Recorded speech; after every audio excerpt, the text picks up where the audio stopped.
Hello and good afternoon. Welcome to Downtown Download. This is Downtown Partnerships COVID Resources and Recovery webinar. Today we're bringing it to you special. We'd like to make sure with all of our Downtown Downloads that we're providing consistent information, clear messaging, and access to the people who are making it happen. We recognize that as our country goes through all of this together, we need to make sure that we're getting clear messages and sharing that information, and this is our way of doing that. So today we have a special guest who's going to bring us some information from the top. We're excited about that. And we have greetings that we'll have this morning by my interim board chair, Mark Wasserman. And so I'd like to first, before we begin, Mark, if you would bring us some words of wisdom. Well, I'll bring you words. I'm not sure about the wisdom part. But I will say that this is fun, and it's really a privilege for me to do this, because I look at Ben Cardin, our U.S. Senator, as truly the embodiment of a public servant, a gentleman who's dedicated and wise and humble and smart and respected and knowledgeable, a really terrific package for all of us. And I think we should know that Senator Cardin is a man of influence in Washington on a wide range of issues, from small business, which I think will be relevant today, to foreign relations and like Hong Kong, for example. That's his range. But importantly for today, Ben Cardin knows Maryland and Ben Cardin knows Baltimore. And I would remind the people out there listening that this is a gentleman who wasn't always a U.S. Senator. He was a delegate. He was a Speaker of the House. He was a congressman. As to downtown, Ben Cardin knows downtown. I can remember being in his office near Mercy Hospital in the 1980s. And even today, maybe from where he's speaking now, he maintains an office in downtown Baltimore. And that's something we appreciate. So Ben, we're delighted that you can be with us. We have quite a challenge on our hands, and we look forward to your words of comfort and wisdom and guidance. Thanks, Mark. Wonderful. Thank you, Mark. I think to elaborate on some of what you've talked about, even the Sun paper, to quote them around Senator Cardin, they say he's a man of substance and integrity who understands complicated issues and the art of compromise, which when you look at where we are today is very important. Senator Cardin, I personally thank you for the nomination that you did to get me on the National Women's Business Council, so I thank you for that. I'd like to also welcome Councilman Eric Costello, my co-host in the Downtown Download today. As Mark discussed, we will be sort of going back and forth with the questions that we've received from people. We did receive some early on. And so the councilman, after he introduces you and you have some time to speak generally about what it's talking about, we'd like to make sure we leave time for the questions from the panelists.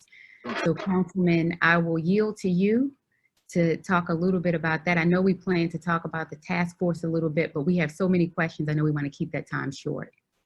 Absolutely. Thanks, Shalonda. I'm going to give a very brief update on city efforts. I'll try and keep it under a minute. The mayor established a small business recovery task force, which Shalonda and I are co-chairing. I'll skip ahead to the important stuff. Governor Hogan announced some changes to the executive order, specifically opening restaurants on Friday at 5 p.m. The mayor announced about a half an hour ago that Baltimore City will follow suit. So any restaurant who has outdoor seating will be allowed to have outdoor seating. In addition to that, those that don't, we've set up a streamlined process and we'll start taking applications on Monday. We've reduced that process from about 3 months to 3 days, and we'll be waiving and rebating all fees associated with that. So with that, I'm happy to answer any questions at the end about the task force, but I'd really like to get to our special guest. Senator Cardin, thank you so much for taking your time to be with us today. I really appreciate it. You have been a tremendous champion for Baltimore City, Maryland, the United States, and the world. And I really appreciated Mark's comment about how far your range goes when we talk about foreign policy in Hong Kong. but I know that you like to immerse yourself in the weeds. And I can't tell you from my perspective in the district I represent, and I think I can speak on behalf of downtown, we are incredibly blessed to have you representing us in Washington. So thank you for everything you're doing, and thank you for being here with us today. I want to jump into our first question. As you're familiar, and you played a major role in the passage of the CARES Act, as you know, local municipalities and states need significant support right now. And frankly speaking, there's really no amount of money that you can throw at this problem to fix it. I know we have limited resources and we're doing the best that we can. The CARES Act provided about $103.5 million for Baltimore City.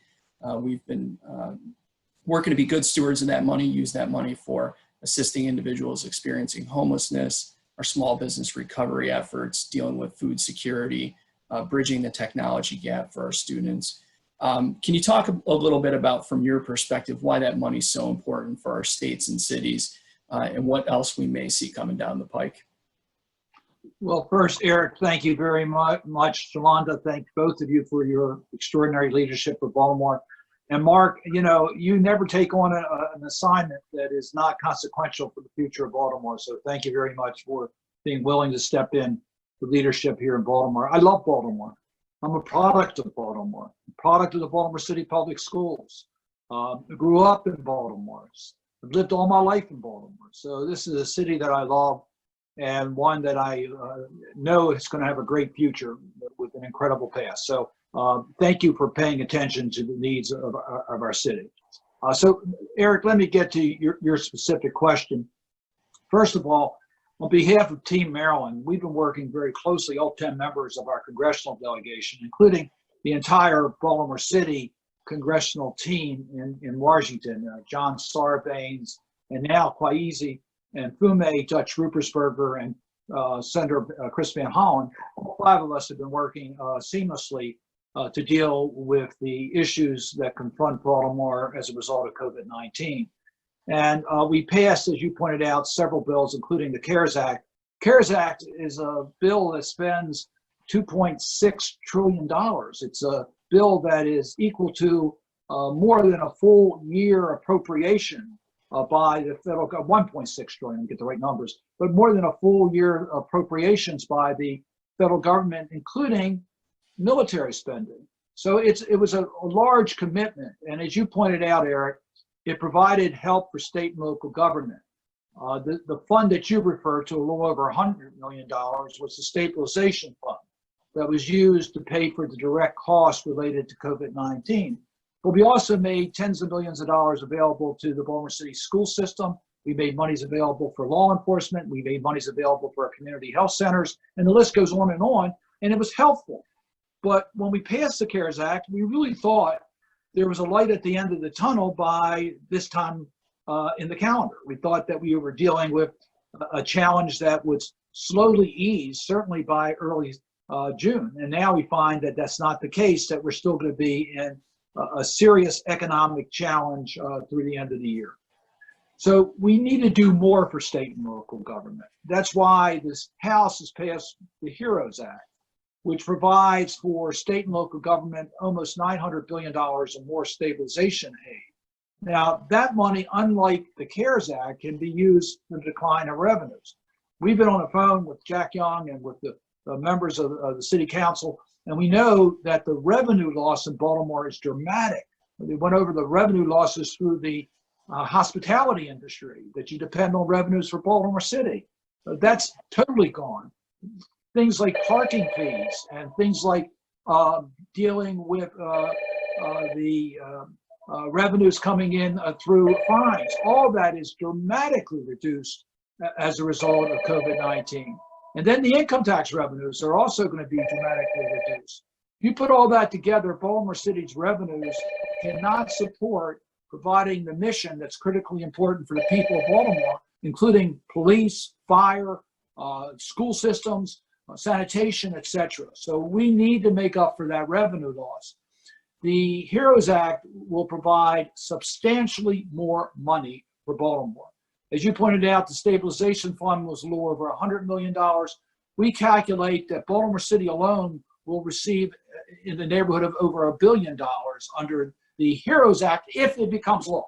It's not passed yet, but we need to do this. Baltimore needs to balance its budget. And this bill that we're working on will take you through the next fiscal year. So yes, you got to get through the current fiscal year, and I know it's a challenge to do that, but you also have to look at what's the budget going to look like starting July 1. And we want to make sure you have adequate revenues in order to deal with it. So it is the driving force for passing the next round of stimulus dollars. Shalonda, I'm going to turn it over to you. I know we've got a couple more questions. I think we have something else on the HEROES Act. Yeah, we do. And thank you, Senator. The one thing that what people are trying to figure out right now is, you know, how does this apply? How can we put in place some things that help us this next time? So as you go through planning for this HEROES Act, I applaud your effort in reaching out to say what else needs to be included. So I'd ask, before I give you the next question, for people who are on the line, please, there's a question and answer box at the bottom. Please submit your questions, and we'll try to get to as many as we can during this call. So one of the questions is, the first one is, federal stimulus for COVID has done good things for those on unemployment. To keep employees paid and to keep businesses afloat, it's a good thing. As an owner of an LLC, there seems to be a gap in the packages. My PPP paid my employees, my state grant paid my business rent, but being ineligible for unemployment, none of the programs helped me and my family through this. Will the new stimulus package have any changes to help small business owners themselves? Well, thanks for that question, because it gives me a chance to clarify the strategy that we use to preserve small businesses. Small businesses are the growth engine of America. That's where you're going to get job growth. That's where you're going to get innovation, creative ways to deal with issues. As we come out of COVID-19, we need creative thinkers in our economy as to how businesses will thrive under a new environment. We know things will be different, and small businesses are more adaptable. But small businesses have greater challenges during an economic downturn. They don't have the deep pockets. They don't have the resiliency. They don't have the avenues for credit like larger companies have. So it was for that reason that we passed three, not one, but three new programs for small businesses.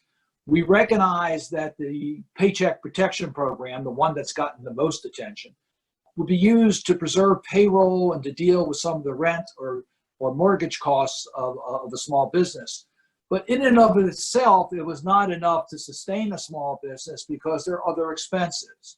So what has gotten less attention is that we strengthened the economic injury disaster loan and created a grant program under EIDL to help small businesses get additional capital. Now that program, you should be able to get capital up to $2 million. The SBA is doing a miserable job in administering that program. Now I'm complimentary on how they dealt with the PPP program. I think they got that program up and running rather well. There were problems, but they did a pretty good job.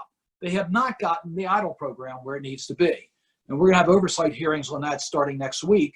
And I expect you're gonna see Congress taking some more aggressive action to get that program. But there's also the ability of a small business to borrow either existing loans or new loans under the 7A program or the 504 program or the microloan program. They can borrow from the Small Business Administration and they can get 6 months of loan forgiveness, not just the interest, but the principal cost for the next 6 months can be forgiven under the program passed by Congress under the CARES Act. Those two provisions in the CARES Act is not quite getting the same attention as the PPP is getting. So there are the combination of those three programs we hope would help those companies in greatest need. Having said that, we're gonna have to do a second round on PPP because 8 weeks is not enough. And it's my hope that that second round will be targeted to the smaller of the small businesses, those that have had the most dramatic revenue losses, and those that are in traditionally underserved communities. If we can do that, then I think we can answer the question that's being asked. How can we help that small business get through this crisis and be able to respond when our economy responds? Thank you so much for that. Councilman, I have another one. Did you have one before? You go first, Shalonda. Okay. This one, similar, and I think what you're going to find, Senator, is there are a number of businesses who, and organization types that may not have been included in that first round. This one comes from the National Heritage area, and they did a survey where they included 65 museums and some cultural nonprofits, had a really good response rate with it. But overall, like some other organizations, they're saying, you know, can we get a commitment that in future stimulus packages, and commitment or information, but in future stimulus packages, that the NEH and NEA and other national heritage areas will have more funds to support operational grants for museums and nonprofit cultural institutions. All right, so let me share with you the most up-to-date information we have. We hope to pass a bill through the entire Congress by next week. It should pass this afternoon on the floor of the House and next week in the Senate, that I've been negotiating with my counterparts in the House and with Senator Rubio, the Republican chair of the committee that I'm the ranking Democrat, the Small Business Committee. Our first focus is going to be on those who currently have PPP loans. Mm-hmm. As I mentioned earlier, it covers 8 weeks of expenses. But for many small businesses that have not been able to get up to full strength, they're not able to spend the entire amount during that 8-week period, so they can't get the maximum amount of loan forgiveness. We're going to extend that period. We'll probably extend it up to 24 weeks, but certainly more than 8 weeks, giving greater flexibility on the allocation between payroll and non-payroll expenses, so that small businesses can get the maximum loan forgiveness and use the money the most wisely to keep their business going. I wanted to mention that first because that change, I think, is going to come pretty quickly. We need then to look at expanding eligibility, and that was part of the question. And yes, we are looking at expanding eligibility. Recognize one point. It was the Congress, it was the members of the United States Senate that insisted that the PPP program include nonprofits, which are critical to Baltimore and other cities and communities around the country. The Treasury didn't particularly want to include nonprofits. The 7A program did not include nonprofits before we passed the CARES Act. So that was a giant leap forward, so that museums are covered, historic preservation societies are covered, faith-based nonprofits are covered under the CARES Act PPP program. Now, there are some that are not. We know the 501c6s are not covered. Correct. I was going to bring that up. Right. Correct. It's not that difficult to expand to 501c6s. We did not have the information and Treasury resisted it. So I am hopeful we'll get to additional eligibility.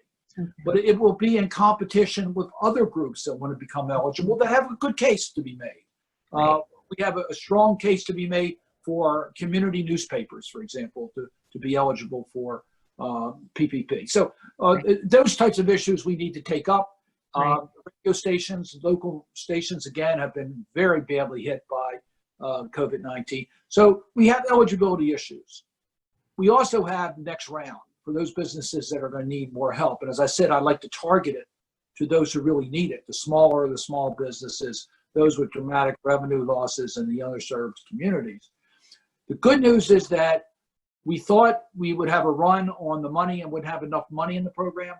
We have over $100 billion remaining in the PPP program, so we can look at expanding the program. We can look at additional benefits, and the resources are there to do it. That's wonderful. Thank you. You knew I was going to slide in the 501c6 question, so thank you for getting ahead of me on that one. Appreciate it. Councilman, I see we have a couple in the chat as well. Questions? Yeah, thanks, Shalonda. Senator, one of the questions is around when is the federal government going to ensure that mortgage companies grant deferments, not only to residential, but to commercial properties? There's a desperate need for individual families as well as small to medium-sized businesses. Eric, thanks for the question. So again, let me give you the sequence here. When the CARES Act was brought to the floor by Leader McConnell, That's when it was not a bipartisan bill, and it was resisted by the Democrats. We held it back because it didn't include state and local government, and it didn't include several areas that we thought needed to pay attention to. And we negotiated aggressively to get into this bill at least a placeholder to deal with renters and homeowners. And what we did is we put a moratorium between 3 to 6 months on foreclosures and evictions. It was not the answer, but it gave us a little bit of breathing time. What it didn't deal with is the issue of what happens after that 3 to 6 months. Because quite frankly, if someone was unable to pay the rents for the last 3 months, and now that the landlord is saying you got to pay 4 months of rent, they're not going to be able to do that. So we need to provide real meaningful relief, and as you pointed, expand it beyond just the moratoriums that were included in the original CARES Act. So that's why the HEROES Act, this is the bill that passed the House of Representatives. It has not passed the Senate. It's not scheduled for vote in the Senate. There's no indication of when this is going to come up and if it will pass. And if it does pass, it's certainly not going to pass in the exact form to pass the House. I want to give that caveat. But one of the provisions I really like in the bill is $175 billion for help for homeowners and renters. And here's the politics of it. It provides for spreading those payments out or forgiving those payments or doing things to make it affordable for renters and homeowners, but it also helps the real estate industry.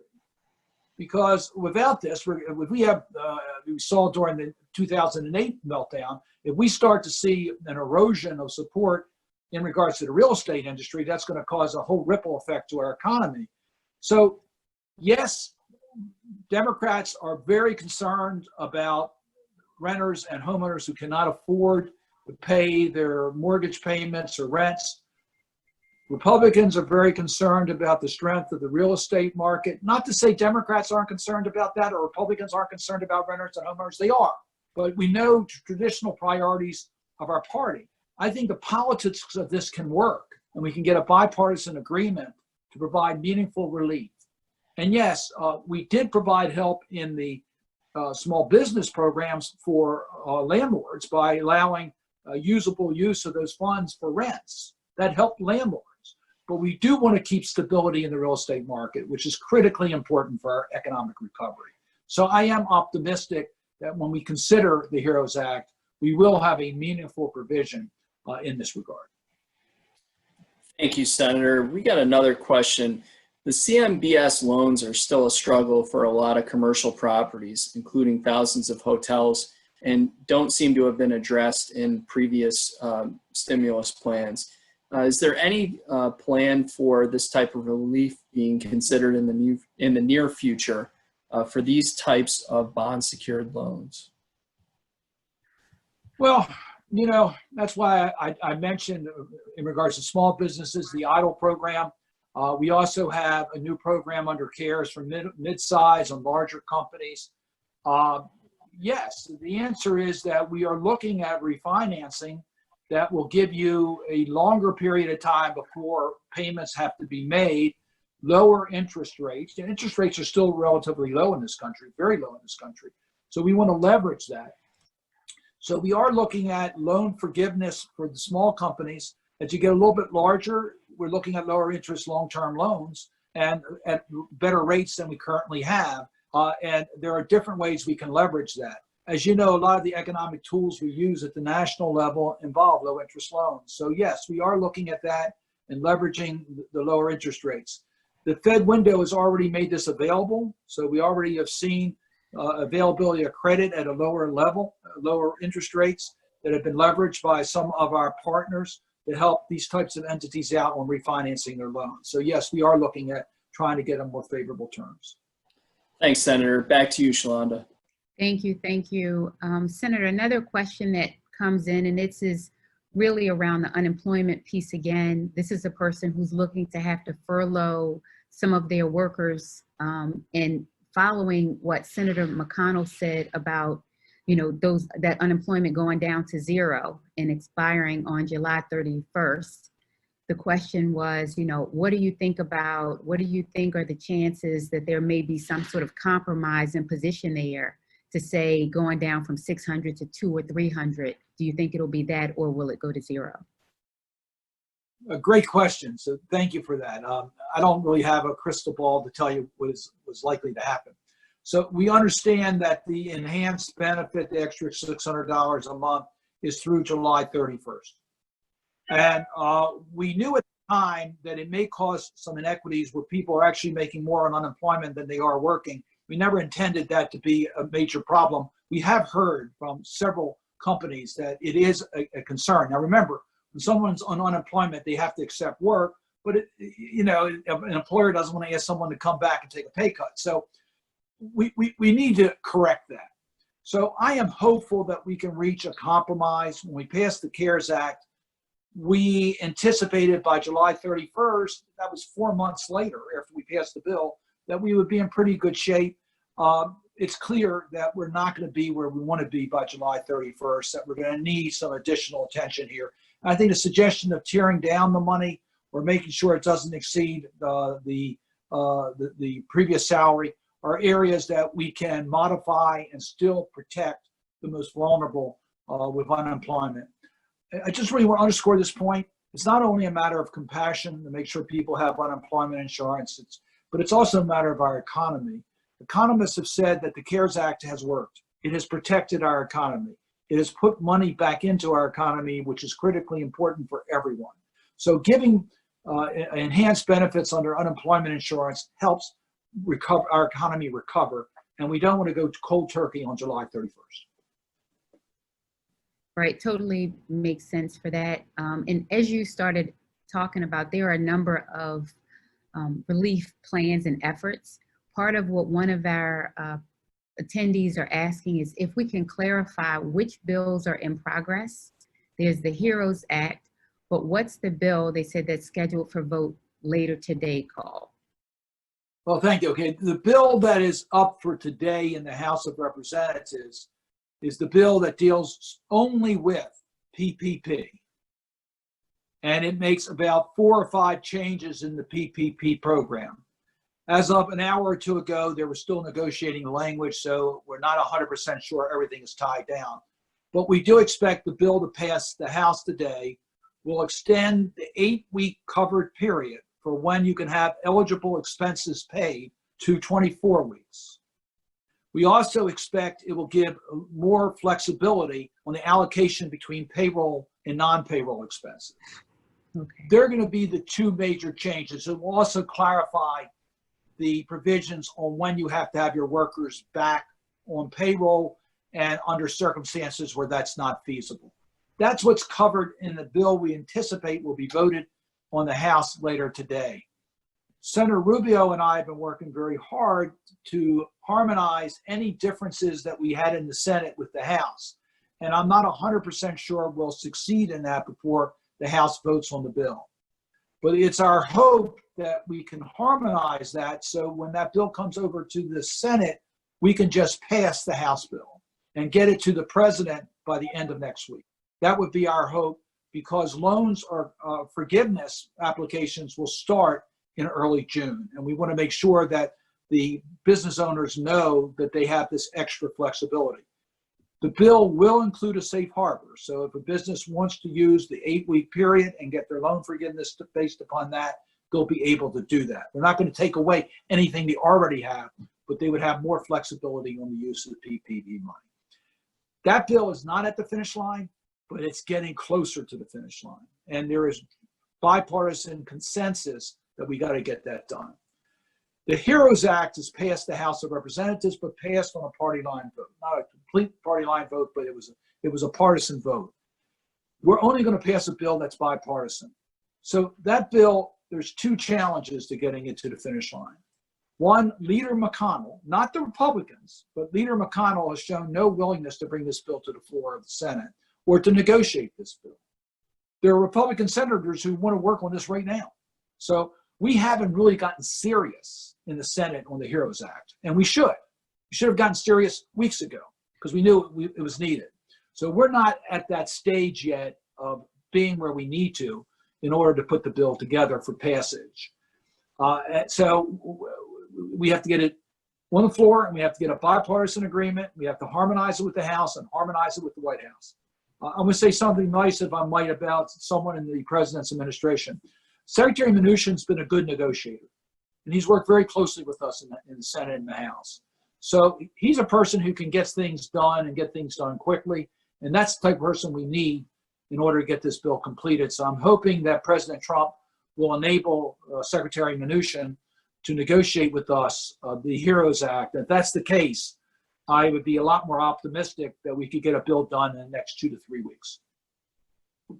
Thank you so much. Councilman, I'm gonna come back to you for a question. I know we have a couple in the Q&A, but Mark, I know you have a ton. I'm sure I see you over there thinking along the way. So if there's anything you'd like to interject before the councilman comes on, please feel free.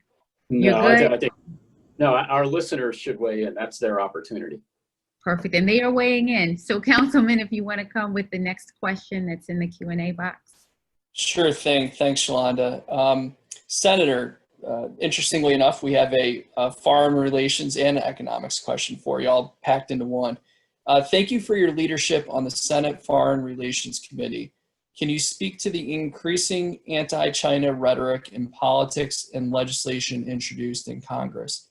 Is the special trade relationship with Hong Kong at risk given the State Department report from yesterday?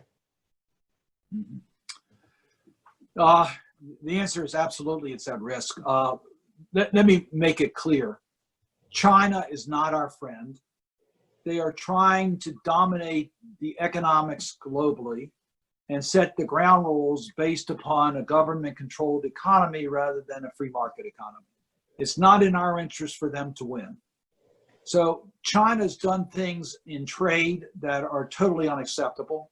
They have stolen our intellectual property rights and have used it against us. They have used oppressive policies when it comes to their use of tariffs and trade policies. So we have serious challenges with China on economics. We also have problems on security. We think that they are very much trying to compromise our intellectual property in this country, which affects our security through the use of next-gen technology. They also are concerned in meddling in other countries' affairs. So China is not a friend. The way this administration is going about dealing with China is just, to me, totally unacceptable. They have isolated America from our traditional partners first by imposing tariffs based upon steel and aluminum, alienating our traditional partners, including Europe and Canada, isolating America in our fight with China, so it's US versus China rather than the free market economies versus China, making it much less effective for us to get the type of changes that we need. Bottom line is we must engage China. They're a major country. We don't want to isolate them. We want to deal with them. But you deal with them within the framework of our values. You never compromise our values, but you negotiate within those values. Hong Kong's a good example. I don't know what this administration is doing with Hong Kong. I know that Secretary Pompeo announced a change as far as not certifying that they're living up to their commitments. But Hong Kong enjoys a special status only based upon legislation passed in Congress, which requires them, Hong Kong, for China to maintain one country, two systems. If they're not maintaining a more open democratic system in Hong Kong, Hong Kong's not entitled to that special status, which is critical to their economy. So yes, it is in jeopardy. And I don't know where this ends because I have a hard time figuring how the administration conducts any type of foreign policy in a consistent manner, because they'll tell you one thing one day and do something else the next day. We're always better off if we work within our values. We engage other countries, but we never compromise our engagement on the principles that make America the leader of the free world. Thank you, Senator. Shalonda, I'm actually going to go off script with one question here. While it didn't come in from our audience, I have heard this from a number of folks.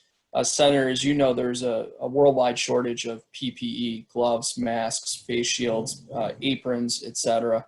The city's been doing what we can do to procure that PPE from our local makers and manufacturers and provide incentives to them to transition their business models to be able to produce these things, whether it's a t-shirt manufacturer who now has the right equipment to be able to produce face masks, et cetera. One of the things that I've continued to hear from folks from different organizations looking to procure PPE is that a lot of it has been, there are back orders that are held up in customs. Is that something that you've been hearing about or is on your radar? And can you talk a little bit about why that may be the case? Well, Eric, thanks for the question. First, let me compliment a lot of Maryland companies that have really been very nimble in changing their productions in order to deal with this pandemic. We have manufacturers of distilled spirits that are now making hand sanitizers. We have companies that make armor for the military now making face shields. We have companies that have adjusted to the needs on personal protective equipment, and we applaud that. This is, again, a failure from the initial pandemic for America to develop domestic sources for all of these products. We're going to have a hearing in the Senate Finance Committee next week to deal with the domestic production issues.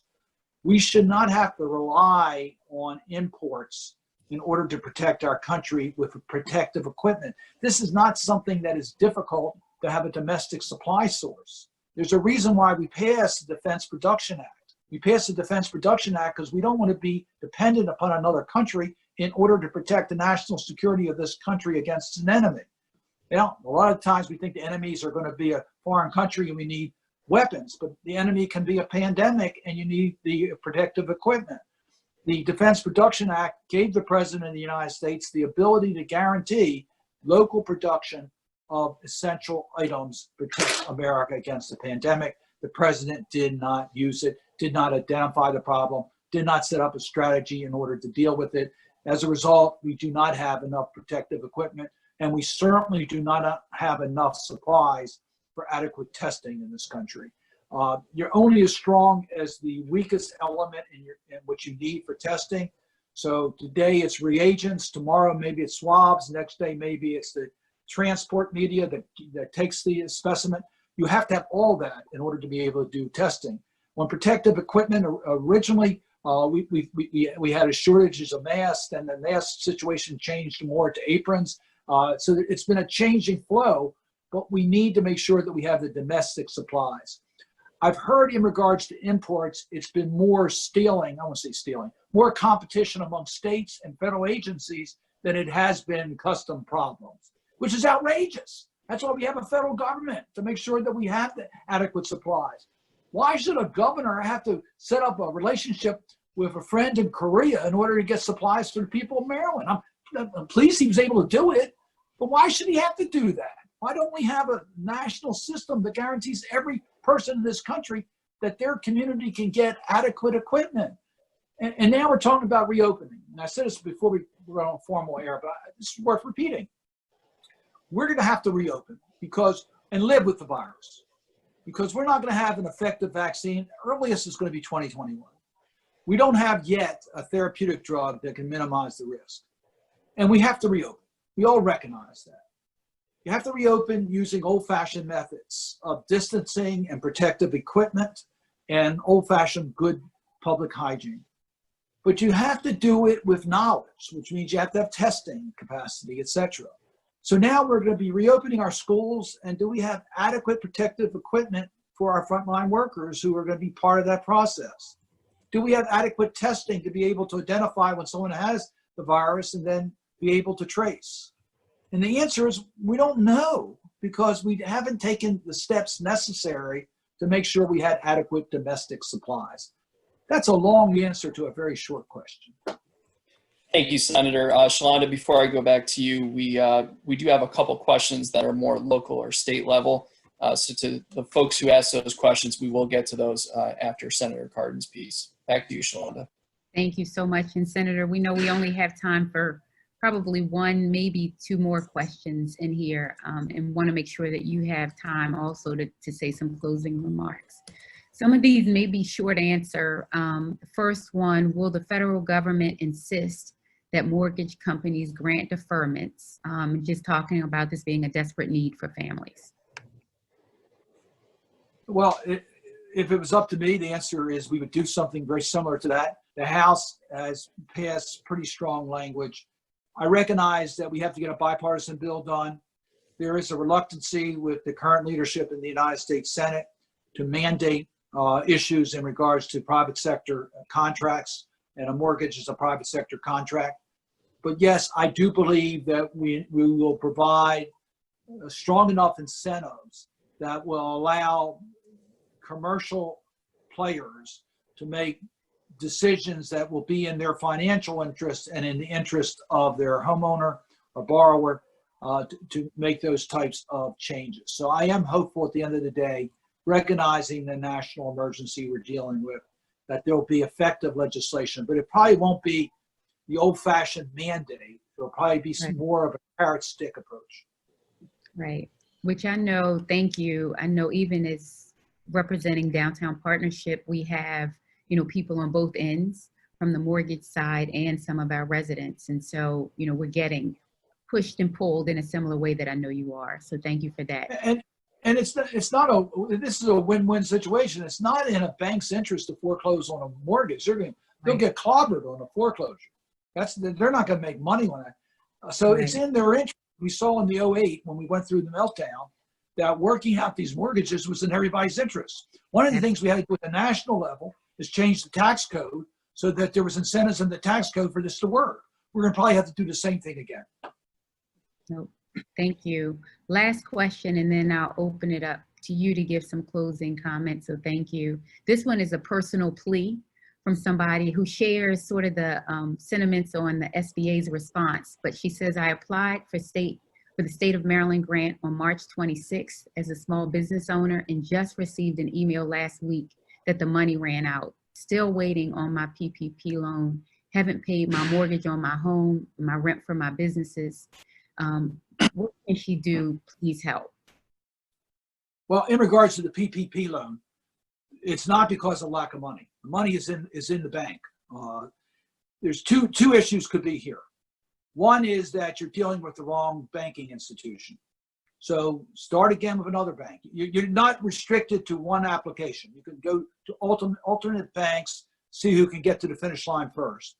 I don't want to talk badly about any banking institution in our community, but I found that the community banks have operated a lot quicker. They're much more interested in small business loans. The larger banks have less interest in small business loans. That's a fact. The Secretary of the Treasury announced today at my request that they're allocating $10 billion to CDFIs. So we are looking at trying to get money into the harder underserved communities through CDFIs and MDIs. And if we can do that, then again, that opens up another channel of opportunities. And once again, you're not restricted to one loan. You can make multiple loan applications until you can get to the finish line on the PPP program. Over $100 billion is still available for PPP loans. In regards to the grants that you're referring to through the state, that could be one of two sources. I know the state has a small business loan program that they stood up on this, and they also have a grant program under the CARES Act administered by the states. I don't know the status of those. It's handled at the state level, not the federal level, but we do know that's in conjunction with you can do that plus PPP plus EIDL. They're all independent, just can't use the same money for the same purpose. Thank you so much. So that was the last question we could take. Senator, thank you for joining us. If there are any sort of final words, I know you may have to leave us, but we're going to deal with some local things after that. Well, Shalonda, first of all, thank you again for arranging this. Eric, thank you very much for co-hosting this. And to my dear friend, Mark Wasserman, for many, many years of public service. I love these dialogues. I like to get information out. One of the challenges is to make sure people have accurate information. We know that you're struggling out there. We know it's not easy. We know it's difficult. We see that every day. We know we're not at the end of this crisis. We're still in the middle of it, and we need to respond in a smart way. Take care of your public health, your health, and the health of your family first, and be concerned about others. You know, I've been in downtown Baltimore recently, and I saw many people wearing masks and distancing and doing the right thing, and I saw others not doing that.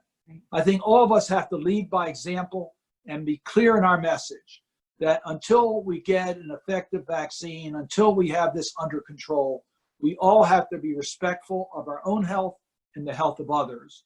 And that's why doing distancing, wearing masks, doing the right thing is important for our community. If we do this, we can get through all of this. I'm confident that we will. I'm confident that Baltimore and Maryland and America's economy will continue to lead the world, and will show that we'll find new ways and better ways of doing business when we come out of COVID-19. But we need to do that working together as a team. And thank you for this opportunity to speak to people. Thank you so much. Thank you. Councilman, any final words? Senator, thank you so much. Appreciate everything you're doing. And it certainly goes without saying, you're welcome back anytime. Just let us know when you want to come back on Downtown Download. Good talking to y'all. Stay safe. Thank Take you. care.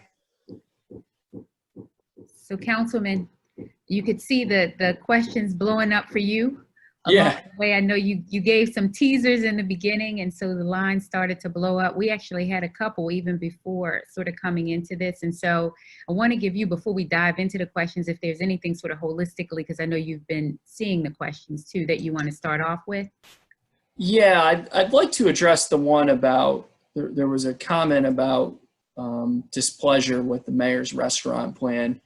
And I want to give a little background on that because I think there's a lot of context that is not out there in the public that Shalonda and I are keenly aware of, and it's important to share. So first, the governor made an announcement yesterday at 5 that outdoor seating is permitted, effective on Friday at 5 p.m. So he basically gave 48 hours notice. The mayor's office was on the phone with senior staff from the governor's office in the afternoon on Wednesday, yesterday, and asked specifically, what is the governor's press release going to be about today? And staff from the governor's office declined to answer that question. Now, subsequently, an hour later, the PIO for the mayor's office received inquiries from local press asking how the mayor is responding to the fact that the governor is going to reopen outdoor seating on Friday at 5 p.m. I want to be very clear that it is very challenging for city government to mobilize and immediately provide an answer to something that they have no background information on, have not been given a heads up. And I want to be clear that that has been the level of communication from the governor's office since the beginning. And I will be the first one to give credit where credit is due. And I'm sorry to make this political, but unfortunately it is political in nature. The governor has done a great job at the state level. I will give credit on that. The governor has put out a number of executive orders to not only keep our citizens in the state of Maryland safe, but to help small businesses along the way. That being said, it is absolutely impossible for the mayor to say, okay, well, the governor just said at 5 o'clock that we're reopening. We're going to tell you right away that we're reopening. We can't do that. We need to change police shift schedules. We need to bring back sanitation workers that are currently at home. We need to activate essentially our vice units called the Club Action Social Task Force, which includes inspectors from the health department, the liquor board, the zoning board. Those aren't things that can be flipped on with an with a Staples easy button. Those things are challenging to mobilize. What I will tell you is that the administration, and through the task force that Shalonda and I are co-chairing, we got to work very early on providing additional relief to restaurants. For example, earlier this week, we announced that there is an outdoor seating relief program that provides for shortening the process to get outdoor seating from 3 months to 72 hours. So we cut that process from 3 months to 3 days. In addition, we will waive or rebate all fees associated with getting outdoor seating because we understand that our restaurant community is not in a position to pay $1,000 or $1,200 to go through all the permits and application fees in order to be able to have outdoor seating. In addition to that, we announced the outdoor dining street closure program. That will also go live next week. That provides for certain neighborhoods that have a high density of restaurants and that are on non-arterial and non-connector roads that do not have public transportation on them to close down to facilitate an outdoor food court style setting, which would have shared use for all the restaurants in that area. In addition to that, we have the Design for Distancing initiative out of Baltimore Development Corporation, which is going to target about 16 Main Street areas in the city. And when you couple all three of those things together, I think what you find is a very robust and creative program that ensures that every single restaurant in Baltimore City falls into the category of one of those three items. And we've created a program that provides an opportunity for small businesses, specifically restaurants, to be successful. Now, the mayor has said that restaurants that have outdoor seating currently permitted can have outdoor seating customers starting on Friday, and that we will begin taking applications starting on Monday at 9 a.m. of next week. The city cannot allow outdoor seating to occur in the public right-of-way for a restaurant that has not been approved for outdoor seating without exposing itself to risk and litigation. And that's something that the city simply is not going to do. I understand that that can be frustrating, but I do want to be clear that if we had advance heads up from the state administration, we would have been in a better position to mobilize and be able to push forward and ensure that we had enough leeway time to put all of our restaurants in a position to be successful. I did want to touch on briefly the Restaurant Advisory Subcommittee. We'll be convening that tomorrow for the first time. Shalonda and I will also be co-chairing that. That'll be under our COVID-19 Small Business Task Force.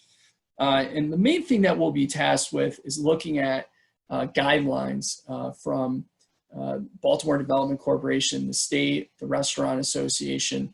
And what we're focused on doing is really coming up with the most comprehensive, detailed set of guidelines so that we can create public confidence that it is safe to go out and dine at a restaurant in outdoor seating. You're going to have to follow certain rules. You'll have to be 6 feet apart from anyone not in your household or party. You know, there are things that we expect restaurants to do for you know, paper menus. We expect those to be single use, to be recycled after. For laminated menus, we're asking restaurants to sanitize those, same with chairs and tables. We're asking restaurant staff to wear masks. So we want to make sure that we are creating a safe environment, not only for patrons of these restaurants, but for the employees that work in these restaurants, while also at the same time putting restaurants in a position to be as successful as possible. Shalonda, I'll jump to you for the next question because I'm just scrolling through what's coming in on the chat window now, if that's all right. Nope, that's fine. And you really only have time probably for one more in this, and then we want to make sure we hit voting and a couple other things. But this one, and you may be able to answer it or not, but this is the Maryland plan for entertainment venues is slotted into phase 3. And understanding that not all entertainment venues are the same, will this categorization be applied broadly in this way? Wouldn't a policy based on customer count and or social distancing parameters be more effective and sustainable? You know, that's a great question. We're not at phase 3 yet. Right now, we're fully into phase 1 of the governor's reopening plan. We've started to see some very small components of phase 2. I think that, you know, we're probably a good, I don't even want to give an estimate, but we're not moving to phase 3 this month or next month. That's for certain, based on what we're hearing from the health department. But I think once we get there, you know, it's not a one-size-fits-all approach, right? Same thing for outdoor seating for restaurant. We have to cobble together this program and that program and the other program in order to make sure that everyone has a fair and equitable shot to be successful. So I think, when you look at Camden Yards, when baseball, if and when baseball resumes, or M&T Stadium, that's a totally different story in an outdoor environment than going to watch a college basketball game at Royal Farms Arena versus watching a play at the Hippodrome or the Shakespeare Chesapeake Theater versus going to a concert at Pier 5. So I think that first and foremost, at the back end of all these decisions is going to be looking at it through a lens of public health and ensuring that we can maintain public health and create an environment that is safe for people that are fans or spectators or paying patrons at these venues, and then looking at making sure that the people that work there are successful. And then in addition to that, then figuring out how do we maximize how they can be more successful as quickly as humanly possible. So it's a complex algorithm, but it's putting all those pieces together and figuring out how to be as safe as possible and help them be successful. Right. And so sort of the last question, sort of comment in here, and I'm gonna try and summarize because there have been a couple, people are hurting, people are frustrated, and you see it on all sides. And so for Baltimore City, what we recognize is we're in an even different place based on the gaps that we have from poverty level and some other things. And so when the governor makes his announcements, we recognize that the mayor is kind of shifting quickly to make accommodations for that. And you have to take into account some of the regulations and things in place in the city that may not exist in other counties, like minor privilege and some other things that we have to sort of jump through 2 hoops or 3 hoops to sort of get there. And so I guess, for the people on the line who sense, some frustration, and maybe they feel maybe we're prioritizing the health of all over, what we need from the economics of it. We don't want to save people and then not have enough money to do some things. What is sort of an overall statement or something that we could say that really shows that this isn't an us, them, either or kind of thing, that all of these things are being taken into consideration? That's a great question, Shalonda. And I certainly, we've seen it in all of these forums that we've been on together over the past couple of months. I hear it from constituents all the time, whether they're residents or small businesses. People are genuinely hurting. And there's a lot of fear about where we go from here. And I think, from the city's perspective, we're all in this together. And we want to ensure that everyone is going to come out of this okay. And the unfortunate reality is that everyone's not going to come out. But we're going to do everything we can to make sure as many people do. We're working to provide food security. We're working to take care of our individuals that are, our neighbors that are experiencing homelessness, small business relief, relief for our students. And we're trying to couple all of those things together. And it's challenging, but I think if we continue to work together, we are going to get through this. There is a light at the end of the tunnel. And I truly believe that it's going to take some time, but Baltimore City can come out of this stronger than ever before. And it's going to take all of us continuing to work together, continuing to have these difficult conversations, continuing to be honest when it's not politically popular, and just working together and staying focused on making sure we stay healthy and that our economy recovers. Thank you so much. So thank you for people attending. If we can just go back, we wanted to hit a couple points on voting. Councilman, I know this has been high on your list as well. We have the election that's Tuesday. It's shifted. People are getting ballots in the mail. They have the date of the 28th. What are the sort of steps you want to make sure people walk away with in understanding how to vote and to be engaged in this process? Absolutely. Voting is critically important. The primary ends on June 2nd this year. It is a mail-in primary. If you've already received your ballot and not sent it in, please be sure to, after you fill it out with black ink, you must use black ink, to sign your name, print your name, and date it on the back of the ballot. That is the official oath. If you do not do that correctly, your vote will not be counted. We want to make sure everyone's voice is heard and everyone's vote is counted. That needs to be postmarked by no later than June 2nd. There are a number of drop-off locations in the city. The one closest to downtown is where I dropped my ballot off this week. It's right off of MLK Boulevard on Baltimore Street at the UMB Community Engagement Center. I think the address is 1 North Poppleton Street. I did see a question in there if you haven't received a ballot. That is incredibly frustrating. That should not have happened. There have been a number of issues with the way that the Maryland Board of Elections has rolled this out. There is a way to request an online ballot for anyone who is interested in that. Please email me, eric.costello@baltimorecity.gov, and I can provide that link to you. And I believe there's an online mechanism for it, so you don't have to wait for it to arrive in the mail. Shalonda, I'll turn it back over to you. Yep, thank you for that. Just want to give a heads up. We do have our regularly scheduled downtown download that's coming next Tuesday as well. We have special guests for that, Juan Webster, who's the general manager of the Sagamore Pendry Hotel. And then we have Analea Shimanik. She's the general manager of the Lord Baltimore Hotel.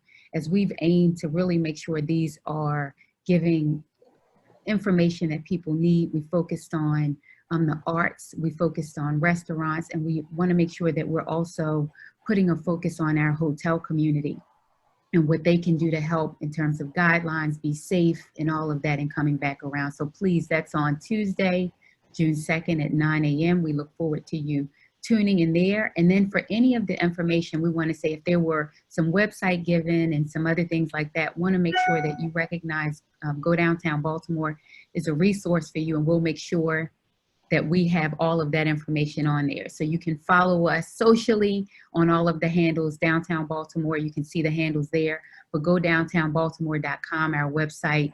We will repost this webinar along with some of the information and answers that were posted today. So thank you so much for joining us.